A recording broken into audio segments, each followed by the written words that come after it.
Anjinho. O Rodinaldo é um bebezinho de 1 ano e 7 meses, uma criança que não tinha 2 anos. Ele estava com a família ali em cima da calçada, em frente de casa, quando foi atropelado, na Vila Rica, zona oeste da cidade. O motorista que provocou o acidente estava na contramão e dirigindo embriagado. A Fernanda, a mãe do Rodinaldo, deu uma entrevista assim, aquela de deixar a gente chocado. De deixar a gente com o coração mesmo assim, ó, na garganta, sabe? Dela pensar que o filho estava começando a andar. Esse trecho da entrevista. O filho começando a andar, o filho se desenvolvendo, dando amor, dando carinho. E numa fração de segundo, ela pegar o filho no colo, todo ensanguentado, com a cabeça rachada, infelizmente já sem vida.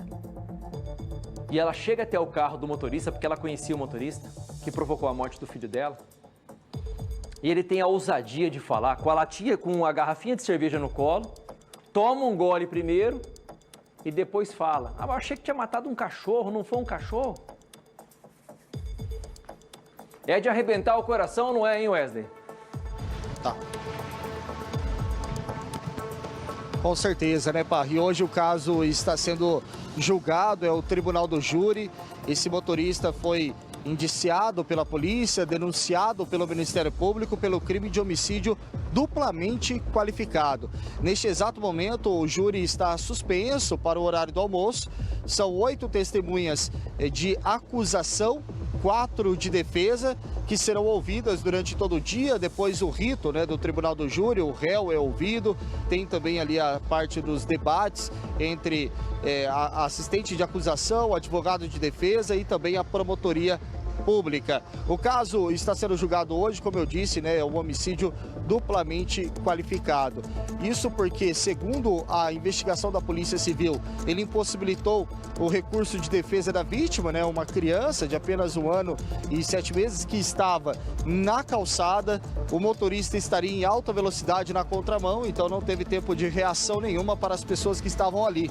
E além disso, ele também teria colocado a vida de outras pessoas em risco, quase atropelou a mãe deste garotinho. Então, essas são as 2 qualificadoras que levam hoje esse motorista ao sentar no banco dos réus no Tribunal do Júri. Até hoje ele responde em liberdade, ele nunca foi preso, nunca foi detido, mas o assistente de acusação conversou com a gente hoje, a esperança é que ele saia preso hoje do Tribunal do Júri. Essa é a esperança da família do pequeno, da criança e também do assistente de acusação.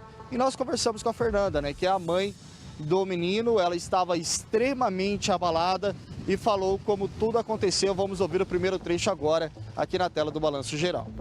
Nasceu dia 11/12/2019 e foi morto dia 17/7/2021. E eu juro por Deus que não foi um acidente de trânsito, tá? Não foi. Meu filho foi morto mesmo, ele foi assassinado na minha frente.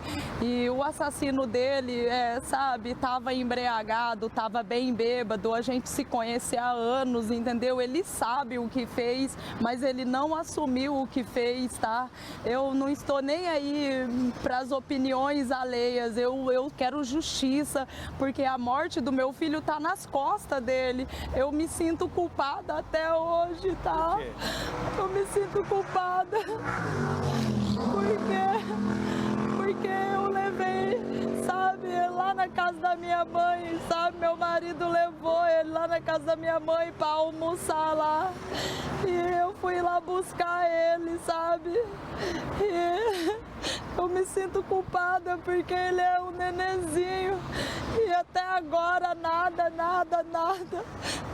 aconteceu. E já vai fazer quase 4 anos, entendeu? Julho agora faz 4 anos. E agora que tá tendo um retorno, mas eu tô 1 ano eu fiquei esperando uma ligação, sabe, do assassino do meu neném me ligar, falar: me perdoa, me desculpa, eu matei o neném, sabe? Mas ele nunca nunca me ligou, ele nunca procurou, ele sempre teve meu número. Ele não procurou nenhum de nós para falar, ó, eu errei mesmo. Vocês viram?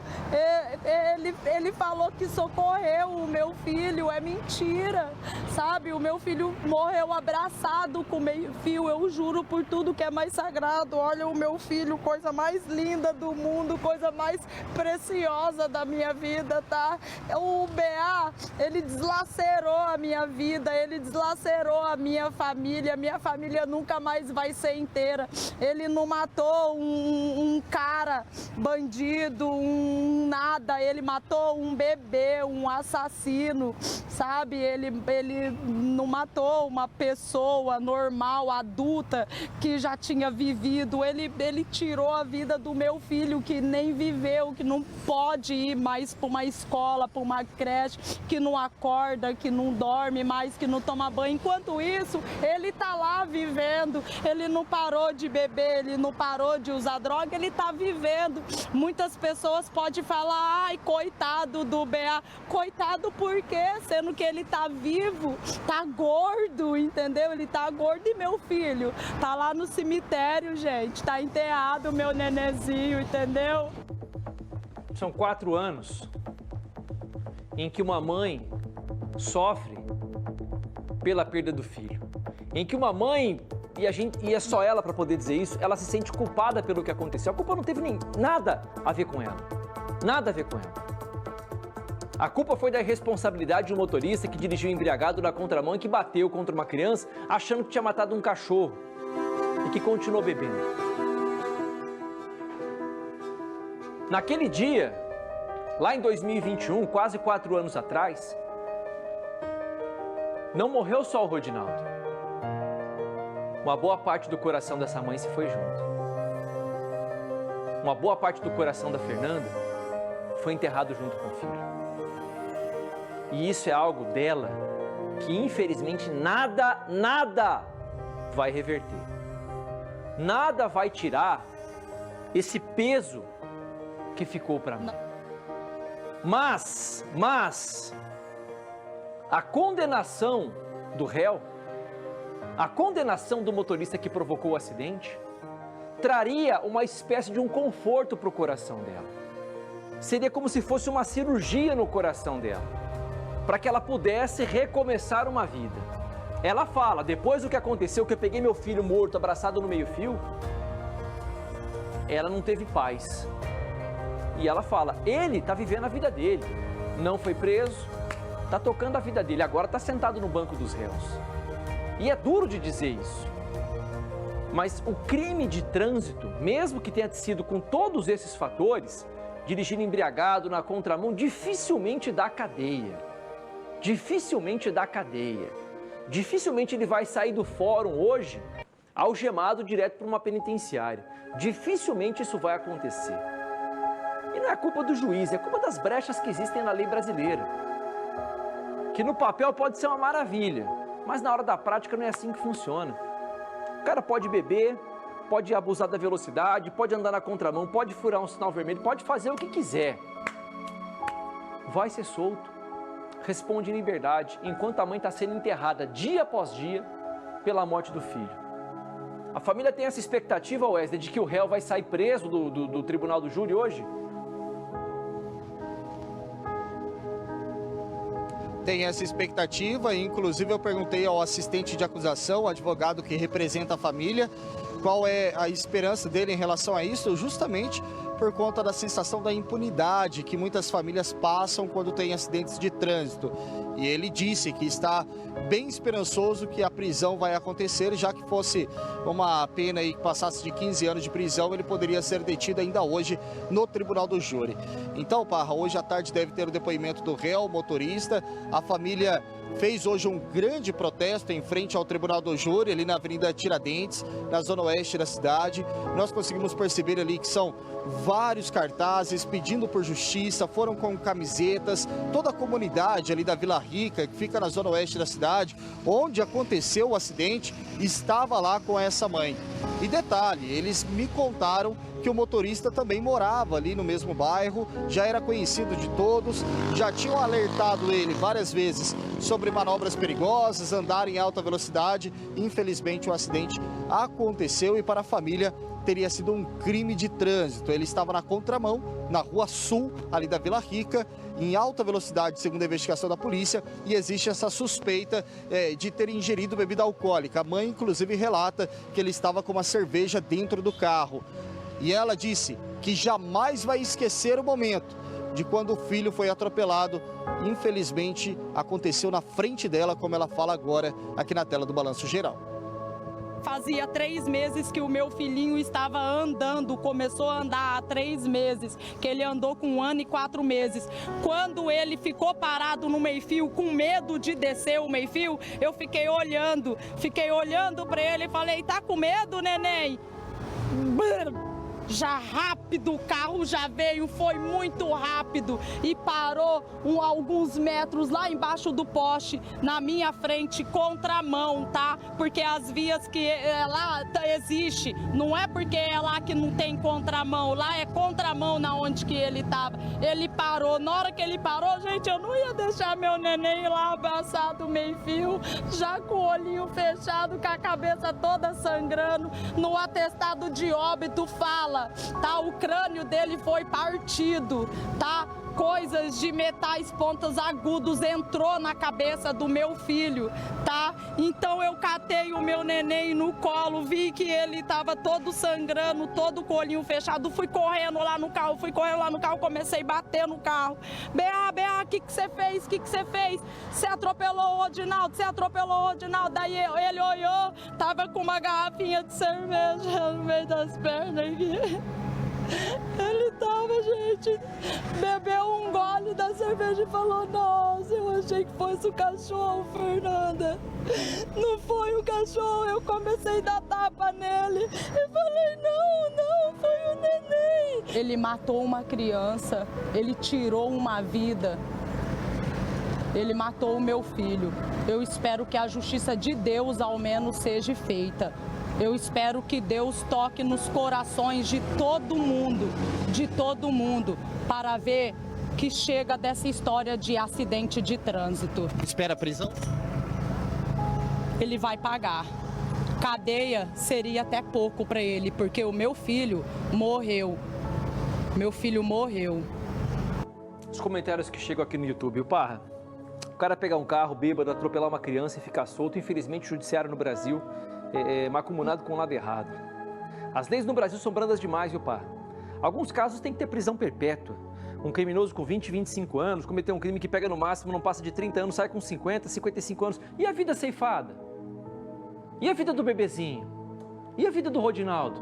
Como a mãe falou, como a Fernanda falou, não teve a chance de viver. Estava aprendendo a andar. Não conseguiu andar, não conseguiu pronunciar as primeiras palavras, não conseguiu andar de bicicletinha, não conseguiu fazer gracinha com o pai e com a mãe, começar a se desenvolver, virar uma criança um pouco mais velha, brincar de futebol na rua e assim por diante. Não viveu os melhores anos da nossa vida. Você concorda comigo que os nossos melhores anos são na infância, que a gente não tem compromisso com nada, que a gente não tem conta para pagar, não tem responsabilidade, é só viver e brincar e obedecer o pai e a mãe, só isso. Essa criança não teve essa chance. Essa criança não teve essa possibilidade. Cadeia nele, viu, Parra? As pessoas falando que a justiça da rua vai fazer se a justiça da rua das leis não fizer. É impossível a gente não se compadecer com uma entrevista como essa que a Fernanda deu. A Daniela Calçavara, que é repórter, editora, produtora aqui da REC TV, quando ela volta para a redação, ela falou assim: olha, eu estou inteiro arrepiado, editei uma das entrevistas mais difíceis da mãe do Rodinaldo. Ela falou isso na redação. Todo mundo na nossa redação está emocionado. Agora, sei que você de casa também está. Porque você consegue imaginar a cena da Fernanda pegando o próprio filho ali morto, todo ensanguentado. E a hora que ele vai descer o meio-fio, ela fala assim: tá com medo, neném? A hora que ela fala isso, o carro vem e passa por cima do corpinho da criança, passa por cima da calçada e atropela o bebezinho. Tem algum tipo de estratégia, alguma coisa nesse caso no julgamento, Wesley? Você conversou com o advogado de acusação. O que pode ser argumentado? O cara bêbado na contramão, o que mais que tem que ser argumentado para ser condenado, Wesley? O doutor Marco Antônio Busto conversou com a gente e ele trouxe realmente essa frase, né, que você traz agora. O argumento por si só são as testemunhas que viram o que aconteceu, presenciaram, tem um histórico já que esse homem andava em alta velocidade ali pelo bairro. Então o advogado espera que tudo isso seja levado ao tribunal do júri para poder então chegar a uma conclusão. Tribunal do Júri que deve se estender hoje até o final da tarde, início da noite, no Cidade Alerta, claro, teremos o resultado ou pelo menos atualizações sobre o que está acontecendo. A nossa equipe está acompanhando de muito perto. Como eu disse, são 8 testemunhas de acusação, 4 testemunhas de defesa deste motorista que serão ouvidos hoje e já estão sendo ouvidas, inclusive, ali no Tribunal do Júri aqui de Londrina. Nós estamos acompanhando de perto, realmente foi uma entrevista emocionante. Nós que estávamos ali ao lado da mãe, ela chorando, todos que estavam em volta choraram, né? As pessoas que estavam ali acompanhando essa entrevista, até algo que me chamou muita atenção, pessoas que estavam passando ali pela calçada, que não sabiam muito bem o que estava acontecendo, pararam e ficaram olhando a mãe conceder a entrevista. Então, realmente, é algo que chama a atenção de todo mundo. O advogado conversou com a gente, tem mais detalhes sobre o Tribunal do Júri que está acontecendo hoje aqui em Londrina, sobre um dos casos mais graves dos últimos anos de trânsito aqui na cidade. Vamos ouvi-lo. O que nós estamos sustentando aqui hoje é que o André, na direção do veículo, embriagado, andando em alta velocidade na contramão, atropelou uma criança na calçada. Então, o ato que ele fez não foi um simples acidente de trânsito. Se transformou realmente num homicídio com qualificadoras. Porque além dele impedir com o seu ato que a criança tivesse a mínima chance de escapar do evento, ele ainda quase atropelou a mãe, colocando então toda a população, especialmente a mãe do Rodinaldo, do que se chama de perigo comum. Então as qualificadoras são utilização de meio que impediu a defesa da vítima e o chamado perigo comum. Várias testemunhas, viram o André ingerindo uma enorme quantidade de álcool durante aquele dia todo. E nos segundos que antecederam o acidente, ele estava numa conveniência, tomou uma dose de conhaque e saiu com uma cerveja na mão. Então, claramente, ele estava totalmente embriagado. E, aliás, as pessoas também da comunidade, algumas vão depor aqui hoje, vão demonstrar que esse tipo de atitude que ele cometeu, esse ato que levou, infelizmente, à morte de uma criança, ele fazia costumeiramente. Já tinha sido avisado muitas vezes que esse comportamento iria causar um dano grave, mas mesmo assim ele insistiu e acabou levando à morte de um inocente. Se ele for condenado hoje, ele será preso, com certeza, porque atualmente no Brasil os julgamentos plenários pelo Tribunal do Júri são como uma sentença condenatória transitada em julgado. O efeito é o mesmo. Então a culpa dele estará formada e se ele comparecer, ele sairá daqui detido. A Margarida, cadeia nele, viu, pá? A Patrícia, achei que fosse um cachorro, pá. Nem com animal se faz. O que esse homem fez tem que apodrecer na cadeia. O Parra não tem como se emocionar com essa mãe. Esse cara merece apodrecer na cadeia. O que conforta é saber que o garotinho tá nos braços de Jesus. As leis são injustas, Parra, tadinho desse bebê, que Deus console o coração dessa mãe. A Rosimeire, muito triste, Parra, enquanto não tiver lei no Brasil, vai continuar sendo assim. Esse cara tem que ser preso, Parra. A Alba, boa tarde, Parra, minha prima também sofreu o que essa mãe está passando. O bebê dela na calçada também foi atropelado por um cara desse mesmo jeito. Que vergonha isso, viu, Parra? O Parra, quem sai dirigindo um carro bêbado tem intenção de matar. E na contramão, pelo jeito, não estava enxergando nada. Crime doloso, Parra, teve a intenção de matar. Ainda tem muita gente que pega o carro depois de beber. O cara fala, não, tô de boa, eu aguento, eu posso, eu fico melhor, meu reflexo fica outro. Não dá, não dá. Se o celular nos distrai dirigindo, porque pisca uma mensagem, você quer olhar, ver quem que mandou para você. Imagina a bebida que afeta todo o teu reflexo, afeta teu cérebro, teu tempo de reação e assim por diante. Pode ser que você termine num poste, num muro, e pode ser que você passe numa calçada em cima de uma criança, como foi do Rodinaldo, que infelizmente não está aqui para contar a história. Teria hoje seus 6 anos, menino, um garoto esperto, brincando, feliz da vida, vivendo a vida, mas infelizmente está no cemitério. Daqui a pouco a gente vai fazer uma corrente do bem.